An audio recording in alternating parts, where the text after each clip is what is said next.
Well, thank you very much, Barry. It really is a pleasure to be here.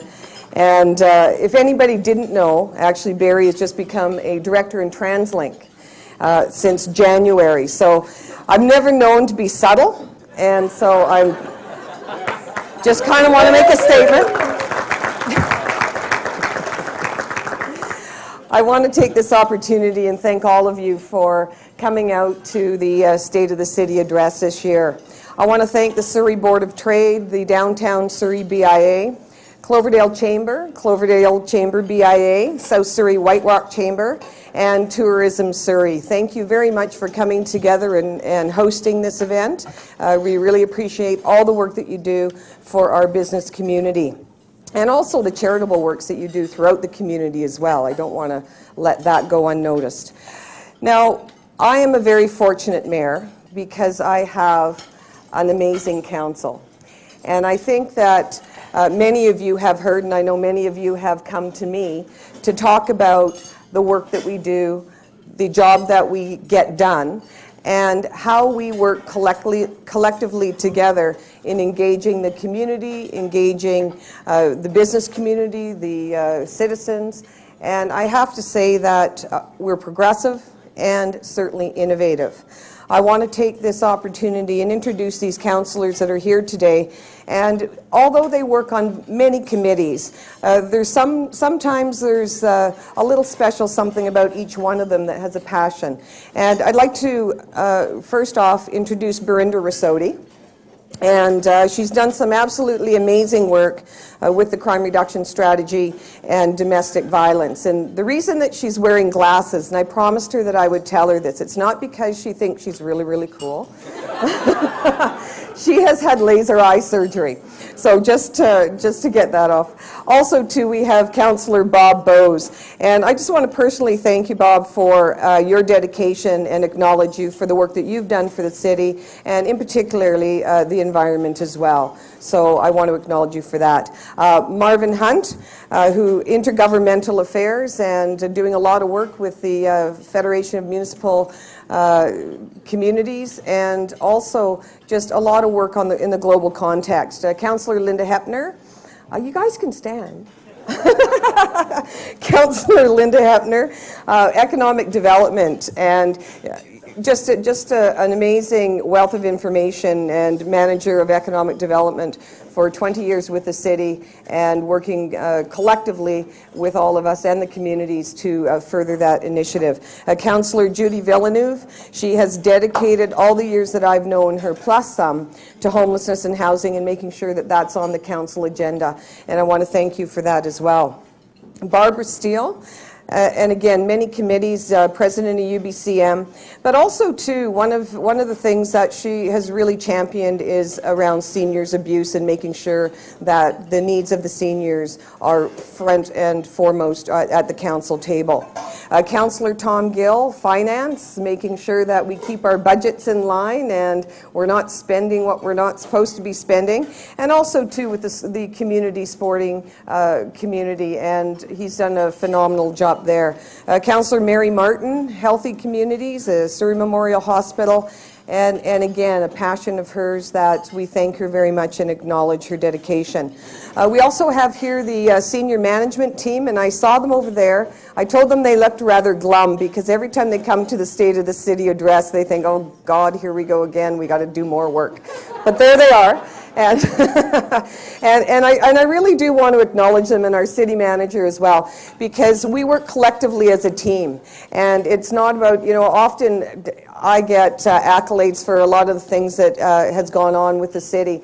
And it really is a collective effort of our senior management team, our staff, as well as council and the community. So I want to thank you for the work that you do, because I know that your heart is truly here in the city of Surrey. Now also too, we've got Lori Larson, our president of CUPE. Where are you, Lori? And also school trustee. There you are. Perfect. Thank you. Thank you very much. It's good to see you. You know, when we're creating a city of the future, we have to know who we are, what we are, and where we are. And who we are is a city of families. what we are, and we look up the makeup of our community.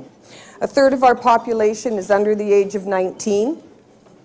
800 to 1,000 people move here each and every month. 5,800 babies were born last year in the city of Surrey, and 10,800 south of the Fraser. And that is significant for 1 year. 70% of the region's growth will take place south of the Fraser over the next 5, 10, and 15 years. And we have a very diverse population. We also have a built-in workforce, and I have to say that that is significantly key for us, because education is key, and preparing the next generation to compete in the global marketplace is something that we all need to do. As business leaders, community leaders, we need to make sure that the next generation that's coming behind us is really positioned well to compete in the global marketplace. And where we are strategically located. We're the second largest border crossing in the country. We have a deep sea port, Surrey Fraser Docks. We can fit Vancouver, Burnaby, and Richmond into the land base of the city of Surrey. A third of our land is agricultural. We have a very diverse economy, and 48% of the region's employment industrial lands are right here in the city of Surrey. And when we talk about building and creating a city, there's 4 key elements. A stable environment at City Hall for our citizens and for our investors. A functioning working council that is open and transparent, that doesn't engage in petty politics, and gets the work of the people done. We also need a strong social service network and a strong investment climate for job creation and for trade. Now, developing effective public policy is certainly something that we have to and we must do if we want to put all of those pieces together. And in laying the foundation and creating that stability, it was really important for us to first look at our own home at City Hall. And we implemented the whistleblower policy, respectful workplace policy, lobbyist registry. We wanted to know who was lobbying council, who's lobbying staff, and who's trying to influence. And I think that just speaks to openness and transparency. Also streamlining the processes. Now, the social fabric for the community, our crime reduction strategy, and many of you in this room participated in that, and that speaks to the quality of life and getting to the root causes of crime. Preventing and deterring crime, apprehending and prosecuting offenders, rehabilitate and reintegrate offenders, and the realities and the perception of crime. Now, we have a detailed progress report that will be available on the web, and I think we may have a few copies here. But again, it's a cornerstone of what we've done in terms of breaking the cycle and getting to the root causes of crime. Our sustainability charter, the social, cultural, economic, environmental impacts in everything that we do as a city is monitored. Our Homelessness and Housing Foundation, which was the first in British Columbia, and we put $1 million into that. Again, breaking the cycle of homelessness. We've housed 356 individuals within 18 months and making sure that they have supports and making sure that they're into permanent housing.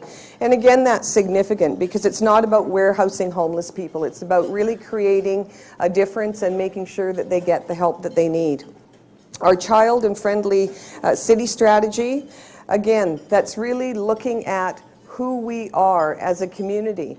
And when we look at the value that we have within our young population, we want to make sure that we're engaging them early, that they're actively contributing to what we do as a city. And I think we've done an extraordinary job, and certainly through Parks, Recreation and Culture, we have really exceeded a lot of expectations in that regard. And again, that's no small measure to the excellent staff that we have.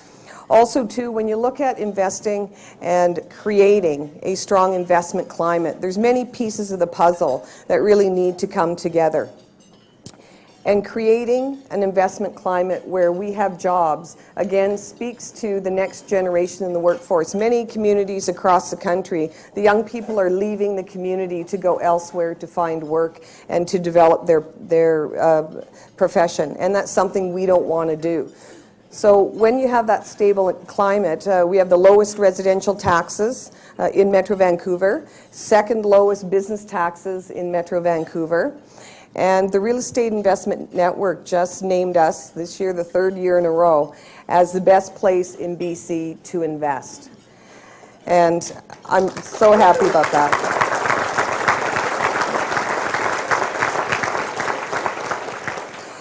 And again, we were named 4th on the list of the top Canadian investment cities in Canada. But the one that really stands out to me, Surrey was rated the best place to find a job in the Lower Mainland, and employers predict a 23% increase in 2011.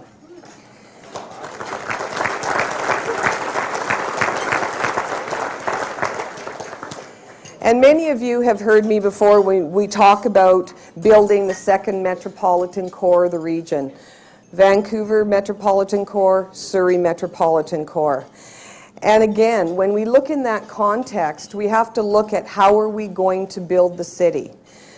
Last year, in 2010, we had $1.2 billion worth of building permits in construction. That was a 41% increase from 2009.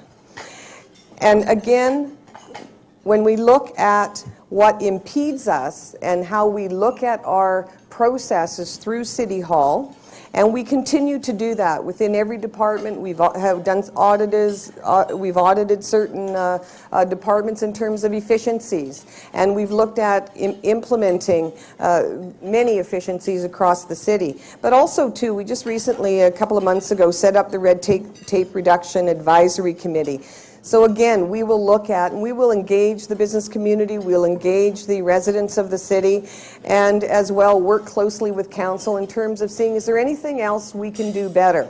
And I know there is. We can always do better, we can always move forward, and that's what we want to do. And I just want to say thank you. Many of you are investors here in this room today. And I want to say thank you for investing in our city, because I know that you can be anywhere you want to be. And when you choose this city, it really speaks volumes to the work that council has done, that our senior management team has done, our community has done in creating and helping you make that choice. Now, when we look at building a metropolitan core, we need to make sure that our town centers are connected to that downtown core. And we need to make sure that each town center is unique unto themselves, because they are.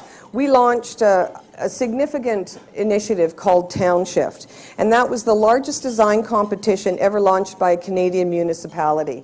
And the reason that we did that is because we want to make sure that we are defining our town centers, we are creating that uniqueness. And no two town centers are alike. You look at Cloverdale, you look at Guildford, you look at Newton, you look at Fleetwood, you look at South Surrey, and then, of course, our downtown core. And I think it makes a city very interesting when each town center is different from the other, yet all connected together. When we moved forward with our Economic Investment Action Plan in 2009, it was around being responsive to the downturn in the economy. And our goal was to bridge that gap.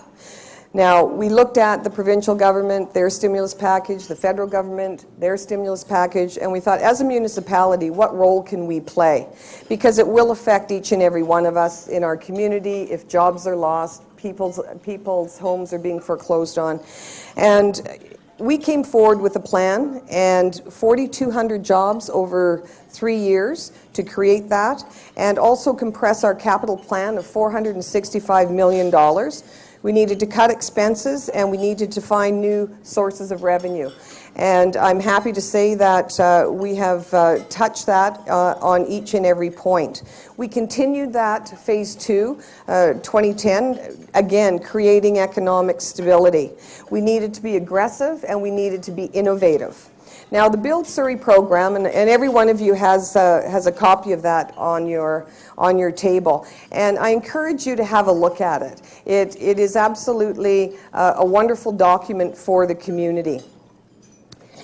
Now, this is the most comprehensive construction program in the city's history, and it touches all of the town centers as well as the downtown core. $2.8 billion in construction investment. Significant amount. $800 million are around community projects, and $2 billion is in partnership with the province and the federal government. And we will not be raising taxes to pay for this program. Now, the funding will come from infrastructure fees, new parking authority, reserve money, grant money, new secondary suite fees, gaming revenue, leaseholds, and a revenue stream from Surrey Development Corporation.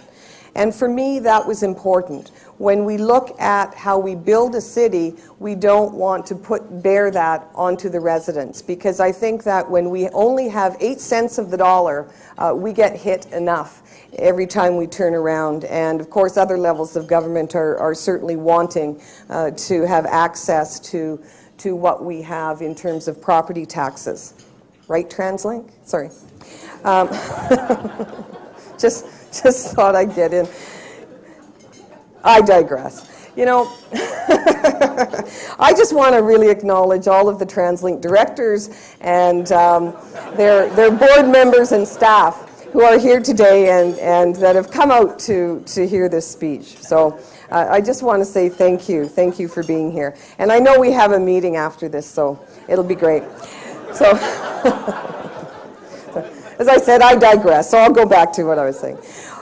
Our city center program, our new flagship library, and if any of you have been down in our downtown core, this building is absolutely phenomenal, and it will open in the fall of 2011. And our library has just launched Literacy for Life campaign, supporting literacy programs. And I'm really pleased to announce today we have our very first donor, the Surrey Leader, who has donated $50,000 in kind. So thank you very much for that. We thank you for your generosity for sure. And also, too, our Chief Librarian, Beth Barlow, was just named Woman in Business Award earlier this year by the Surrey Board of Trade. So congratulations to you on that, Beth. We just broke ground on the City Hall and Community Plaza not too long ago. I was in a bulldozer, knocked down a building, felt really good. And we opened in 2013. And again, it is, you know, the significance of this in terms of moving City Hall is that it is around the massing of a metropolitan core. And it is for the community. We have got community rooms in there, community plazas, and we're taking about, I'm thinking, probably about 2,500 employees up into that area. And again, it will change the face of the downtown core. But that's not all we've done. We've got our youth park, our covered youth park, because again, families, and Surrey Memorial Hospital expansion, which is ongoing, and Jane talked a little bit about that. The outpatient surgical center talked a little bit about that, and I just want to acknowledge the province for their commitment to the city of Surrey in that regard. Rec center, but also too, we'll be building a senior center. Next on my list is a performing arts center that we want to partner with the provincial and federal government, so all of the ministers and MLAs that are here, just to note.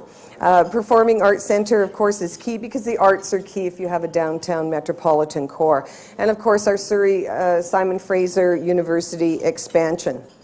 Now, each town center is equally as significant, whether it's Newton, whether it's South Surrey, whether it's Cloverdale, whether it's Fleetwood, or whether it's Guildford. Each town center, again, we've looked at the uniqueness of each town center, what those needs are, whether it's rec centers, turf fields, cultural centers, whether it's fitness facilities, the transit exchanges, cricket fields, park upgrades, swimming pools. All of those things are really important to making sure that we have vibrant town centers. And that's exactly what we're moving forward to do. but also to, again, healthy living, healthy communities. 150 kilometers of new bike, pedestrian trails and paths will be implemented by 2016. So it's not just around buildings, it's around the quality of life. But you know what? I will promise you there won't be barriers on the bike lanes. It's really important to make sure that everybody has full access to all the roads. So I just want to make that point. But you know, when investors really look for what can we offer when they choose to pick a city to live in, what do we offer to our workforce? And what does that city have to offer in terms of quality to life and retention of their workforce? And that is really important because we want to position Surrey as a leader in trade, economic development, and job creation. And when we do that, it's really important to make sure that we put Surrey on the map in terms of nationally and internationally. And we started with the Surrey Regional Economic Summit, and this year it will be held on Thursday, October the 20th. And we've had previous speakers, Rudy Giuliani, Tony Blair, Steve Forbes, and we've had some really good dialogues talking about what the international perspective is, what the national perspective is. Now this year we have both President Bill Clinton and George W. Bush, who will be on the stage together at the same time. We also have Pam Woodall from The Economist. We have Steve Moore from the Wall Street Journal. And we also have other leading economists, both local and international. Now, I think it's really important. To have a dialogue with these two individuals from two different perspectives on the political spectrum. They have shaped the events in the United States and around the world for almost 20 years. And I think it's important to understand that our largest trading partner, and as you know, and I've said before, our second largest border crossing in Surrey, there's $15 billion annually that crosses Surrey's borders. And that's significant. We want to know what the successes are, what the challenges are, and certainly what the failures are. But you know what? I think if we only spoke to people that we liked, or we only spoke to people that we agreed with, we wouldn't learn anything.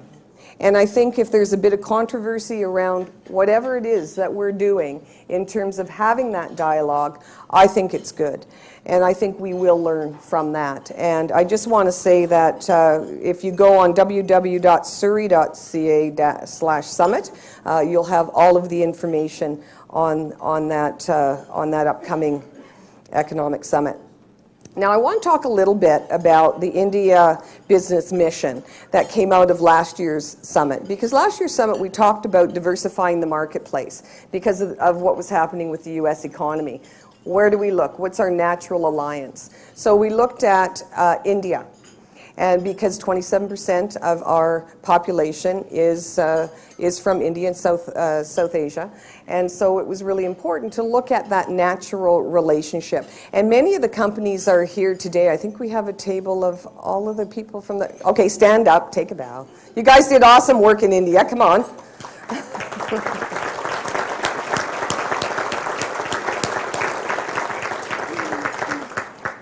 You know, when you look at India, you've got 1.3 billion residents and 500 million workers, which is the world's second largest labor force.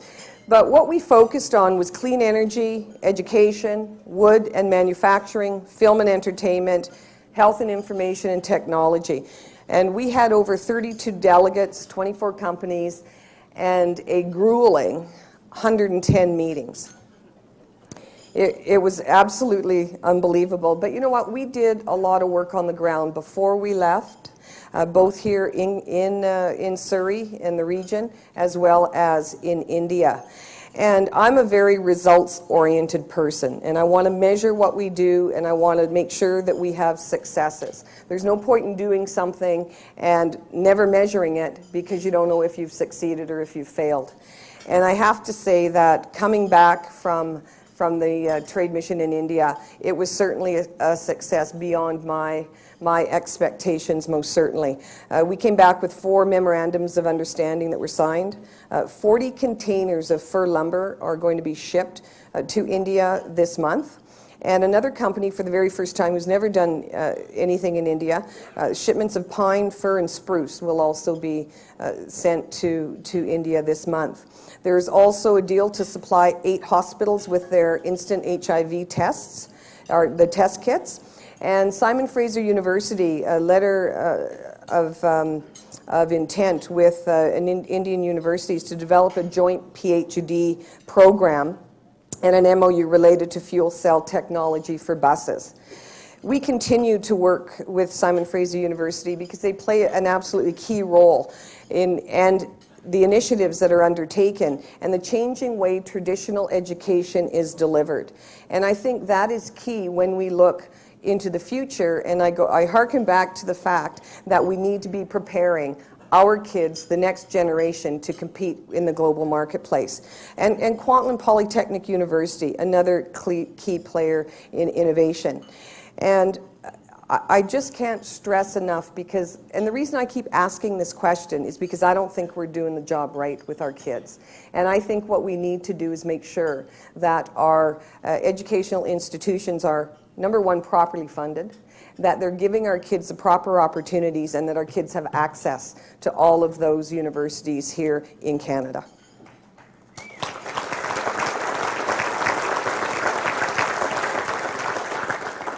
We also have a number of MOUs that are pending and deals on the table, and 5 companies that came back with us are going back to India to finish up signing some of those deals and furthering what they're doing. And so I have to say that, and I get asked, when's the next one, Bill? I have to tell you, that 12 days probably took 10 years off my life. and the counselors that went along, I mean, Councillor Rossotti and Councillor Hepner and Councillor Gill, the work was just phenomenal. But you know what? The results are what counts. And you know, people say, well, you spent taxpayers' dollars. Well, I think my cost was, I don't know, around $6,000. But here's where the benefit is that these companies with this technology are here within the city of Surrey and within Metro Vancouver. And when we look at the opportunities for expansion of businesses, for job creation, and for technology, we are certainly in the forefront. And I want to make sure that we stay there. When we look at technology and clean energy, the City of Surrey, we just rolled out our Corporate Emissions Action Plan and our Clean Energy Action Plan. And of course, this is around reducing consumption and greenhouse gas emissions. And I think everybody in this room and whatever company you're with is absolutely on board to do that. We've greened our fleet. We have a hydrogen fueling station and vehicles already within the City of Surrey, and we'll be opening another one next year. And we're also introducing several 100% electric vehicles to our fleet, and we'll have 21 vehicles by 2011. And this is around biofuel, electric, hydrogen, natural gas, all of those things. And it's really important when we look at diversifying, because somebody just said, I think it was you, Barry, that oil is going up to what, $200 a barrel? So we better get busy on the technology. In terms of district energy, we're establishing our district energy utility, and the first system is, of course, going to go around our Metropolitan core, which will connect in City Hall, Library, using ground source heat exchange. We've got other phases coming in, Campbell Heights, Grandview Heights, and West Clayton as well. Now, one of the exciting things that I find is organic waste. Organic waste collection and biofuel processing. And the reason that I do, we're going to build a biofuel facility. And we need to change the way we think in terms of a commodity. And Marvin, you used to be the chair of the for Metro Vancouver, and you know this too well. Turning organics into zero emission and natural gas. But not only that, we're going to use that to fuel our garbage trucks. So when you look at that whole piece, instead of going into the landfill, and I can certainly tell you, landfill, dumping garbage in landfill is not the way of the future. It absolutely is not. You've got to think of it as a commodity and recapture what we can recapture, and we will be far better off.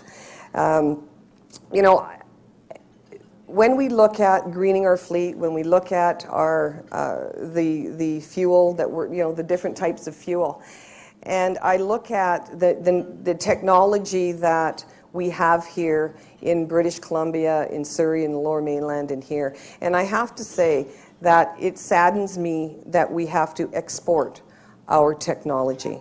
And I'd like to keep it here. I'd like to have that technology here, but we don't have the wherewithal in terms of removing the impediments to allow these companies to have demonstration projects.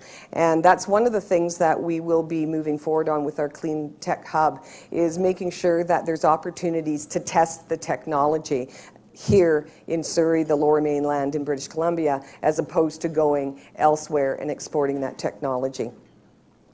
Now, my favorite topic, shaping and managing growth in transportation. And the reason that this is here, this is really quite funny. Actually, last year, I don't know if whoever was here last year saw that big green wall that was behind me. Okay, so that green wall is now on a building in South Surrey that's gone, that's all over and it's beautiful. It's living public art, 10,000 species of plants, and it's really something to behold. I think it was the first in North America. So I'm wishing that now that I have this, that this will be what I get next year.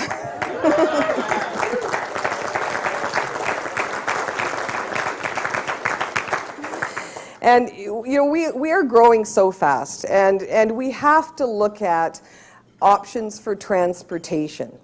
And if you want a livable community, pedestrian-friendly, connecting town centers, other centers, Langley, 70% of the region's growth is coming south of Fraser. If we don't put in proper measures for transportation, we're going to have a mess. And I have to say, and I want to acknowledge TransLink for all the buses that they've given us. So, and thank you for that. We've got tons of buses. But you know what? We can't keep putting buses on the road. And we have to really make sure that we've got alternate ways to get around the city. Now, when I talk about rapid transit, we have had no expansion for 17 years. The Expo line, thus Expo, finished in 1994, 8. And the population at that point in time was 250,000 people. We have 4 stops. And we have 500,000 people, and we still have those 4 same stops. And for me, that's not okay. Because we have to really look at how we're creating a city. Now, I think that it's fine and to have SkyTrain if you're going very quickly from point A to point B, downtown Surrey, downtown Vancouver, don't have an issue about that. But I have to say that to get around the city of Surrey, and I think you've spoken to me, the vastness of Surrey, SkyTrain is not feasible.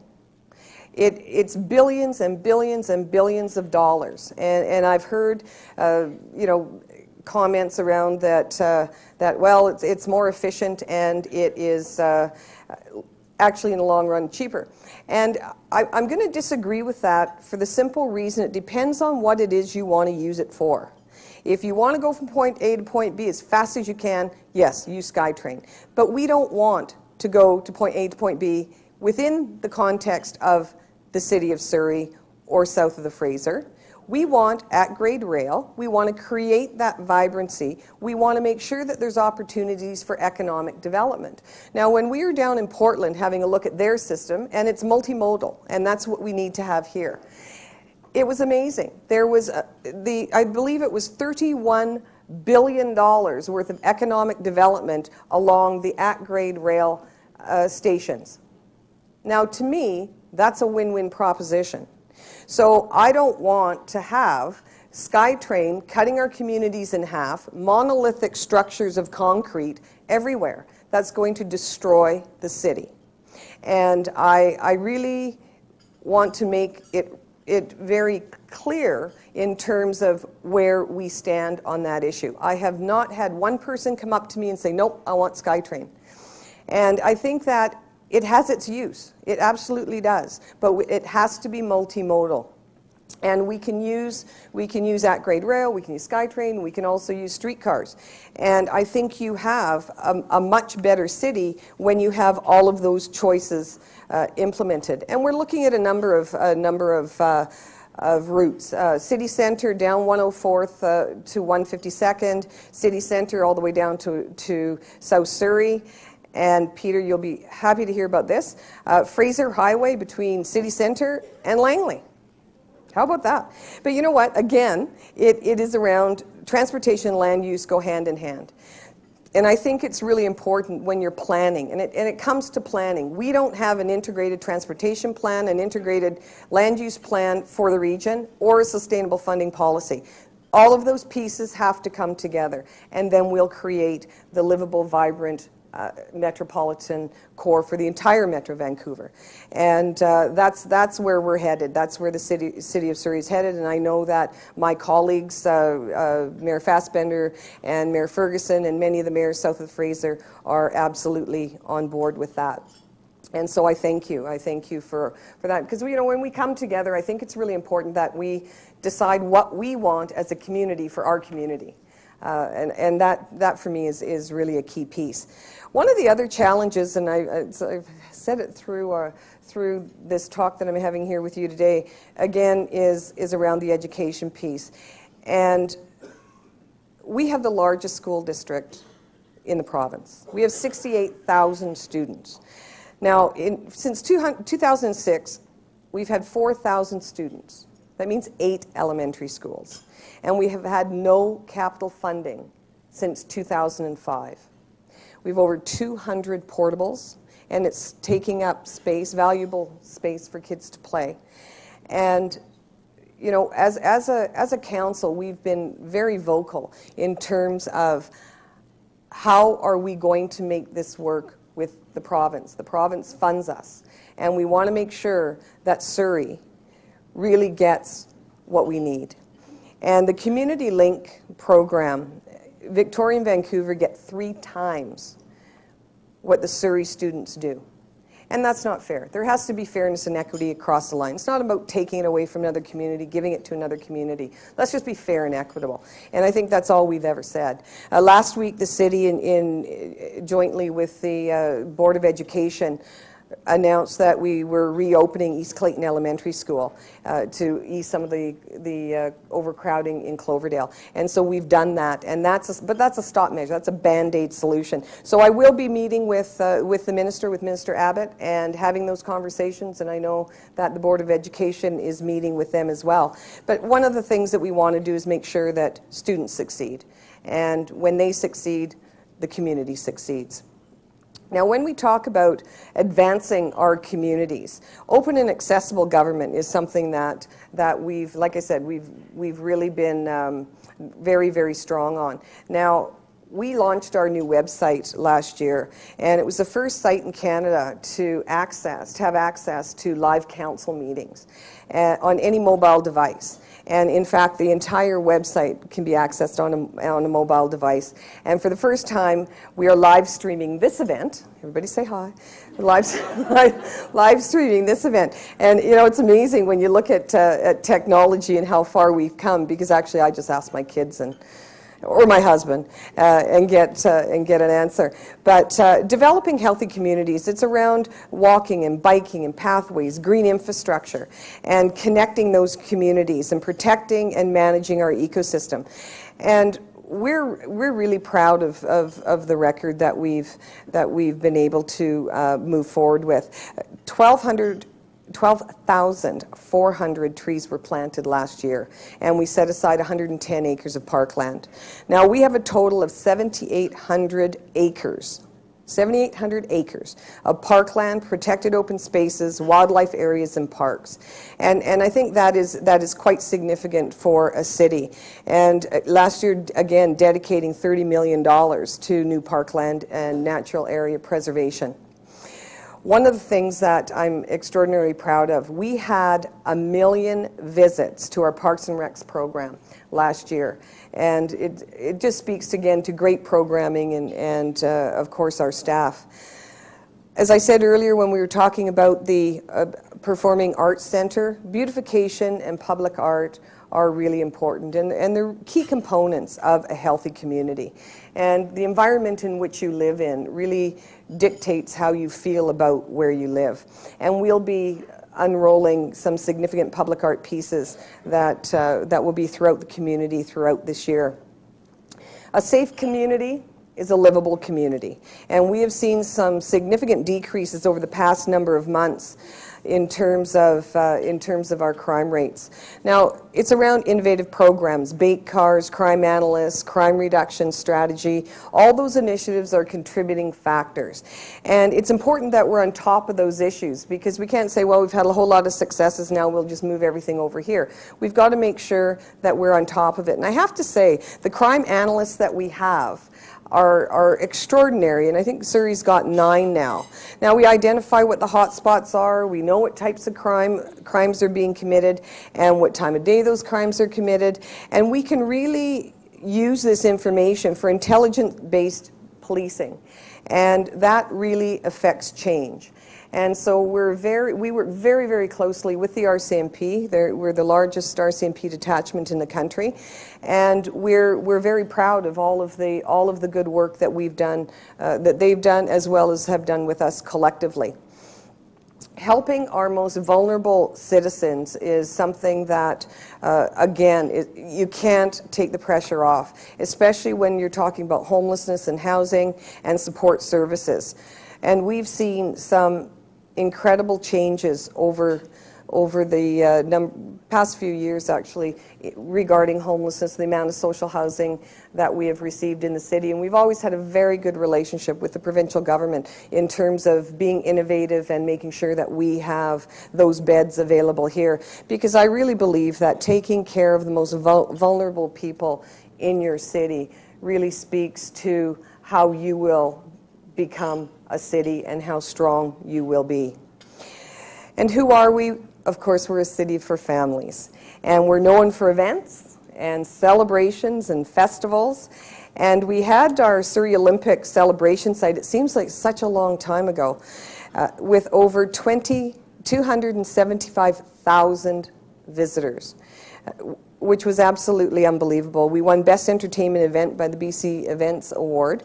And I just want to say thank you, Linda, for heading up that initiative, and as well all of the staff that were just absolutely phenomenal. Fusion Festival, 90,000 people attended, and Councillor Martin and Rasodi, both of you have been extremely involved in that. We won the 2010 Best Cultural Event in Canada, and that was awarded by the Canadian Event Industry Award Gala in Toronto last year, and that was just absolutely amazing. Canada Day, 100,000 people, largest in Western Canada.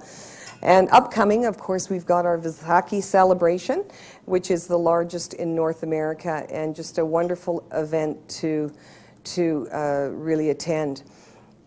And this one coming up is really one that's I'm pretty excited about. It's this weekend, actually, and it's called A Party for the Planet, and it will be held in Holland Park, and it's the largest Earth Day celebration in British Columbia, and it is free.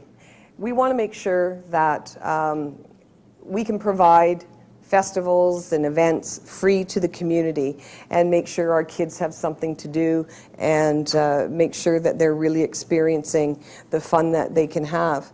And the Party for the Planet is a new one for us, and we're going to celebrate sustainable initiatives and environmental partnerships. And also, too, we're going to feature, and this is really interesting, Canada's first bike-powered main stage. So all the musicians on the main stage are going to be, it's going to be powered by bikes. So any volunteers, please step up.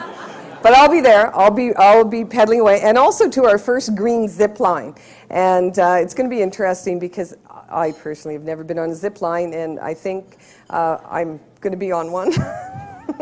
So that'll be exciting, actually. And we're also hosting the 2012 BC Summer Games with over 3,500 athletes. And that, again, is going to be an amazing time. I think, Langley, you held it last year. last year, the BC Summer Games. And it's always nice when you've got all of those athletes coming into your city and all of those kids and watching such great events. You know, the fundamental cornerstones of creating the city are open and accessible government, developing healthy communities, improving public safety, and helping our vulnerable citizens. And if you have a vision, it's only an idea that's written on paper. When it's executed, implemented, it becomes a reality. And we've laid out our vision, we've executed the vision, and we are now implementing that vision. And council is progressive and innovative and transparent. And as I said before, we don't allow petty politics to play a role or disrupt the work at hand.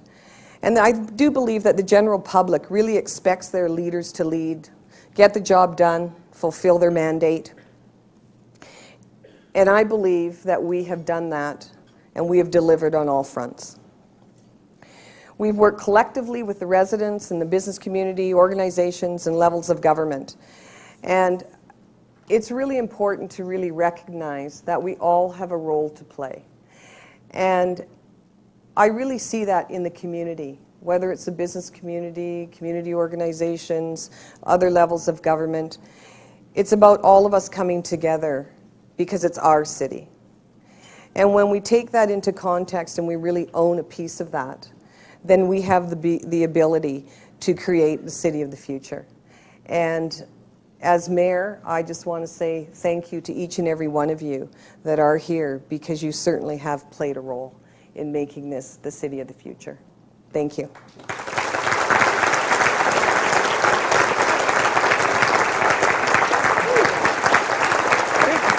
Oh, that's nice. Thank you. Thank you.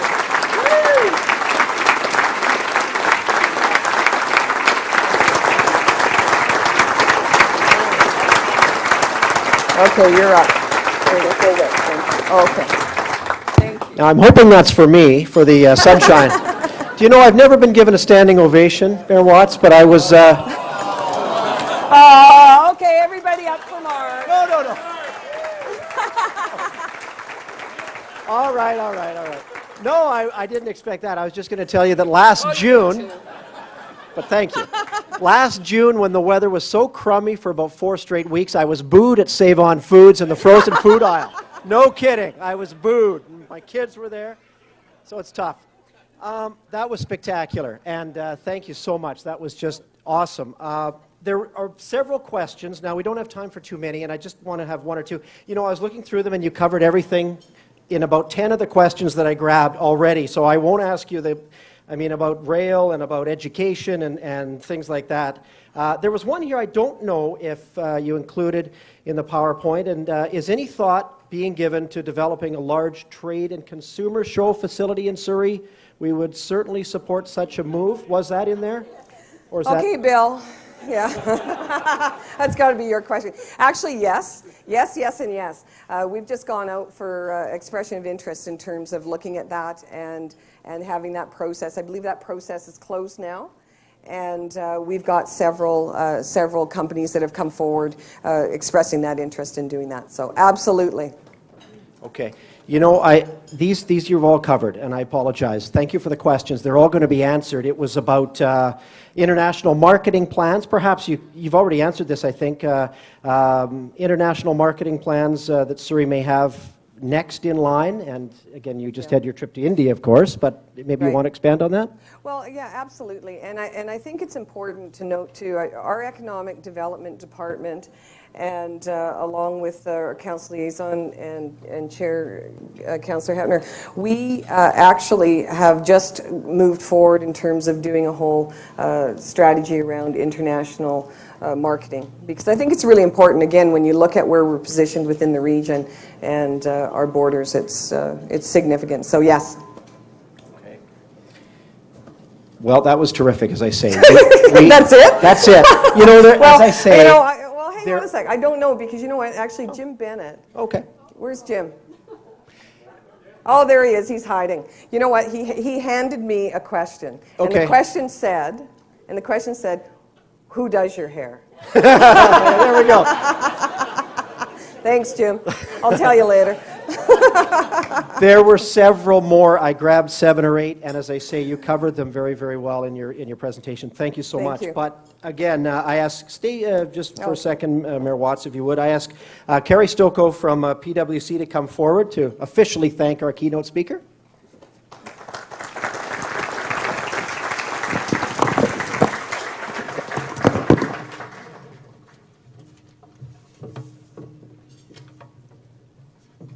Good afternoon. As Mark just said, my name is Carrie Stocco, and I am a Senior Manager in the Fraser Valley office of PwC. I appreciate the opportunity to make some brief remarks on behalf of PwC today.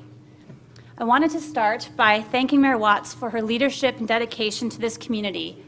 I grew up in North Delta, but moved to Surrey 15 years ago and have spent my entire professional career working in Surrey. So I can bear witness to Mayor Watts' influence since she was elected mayor in 2005. The last few years have been a very exciting time for Surrey, and the changes, particularly to infrastructure and commercial development, are clearly evident and logically follow years of strong residential growth. More importantly for the community, the stability that Mayor Watts' leadership brings and the relationships that she has developed have been a catalyst for this change. Not only am I proud to be a part of this community, but it is also important to me to have such an amazing female role model in leadership. It is inspiring as one working mom to another to see someone manage both her career and family demands with such exceptional grace and professionalism. Now a little bit about PwC.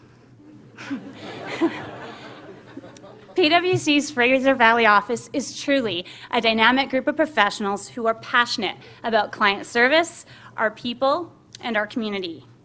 Our office focuses on private businesses and helping those owners achieve their long-term goals. Like Mayor Watts, we believe in nurturing and sustaining long-term relationships. PwC shares your view that Surrey and the Fraser Valley expect to see significant economic growth in the next few years. In order to be able to service this growth, we added 2 new partners to our office in June 2010, Leo Smythe and Mike Patchalik. Leo brings 20 years of experience in private company services and is taking over leadership of the Fraser Valley office. Mike brings experience in both private and public companies with expertise in technology companies, particularly in the clean energy and clean technology sectors. In addition, to accommodate our growth plans, the Fraser Valley office of PwC is very excited about moving to the 14th floor of Central City in September 2011. Stay tuned come the fall for our grand opening celebration.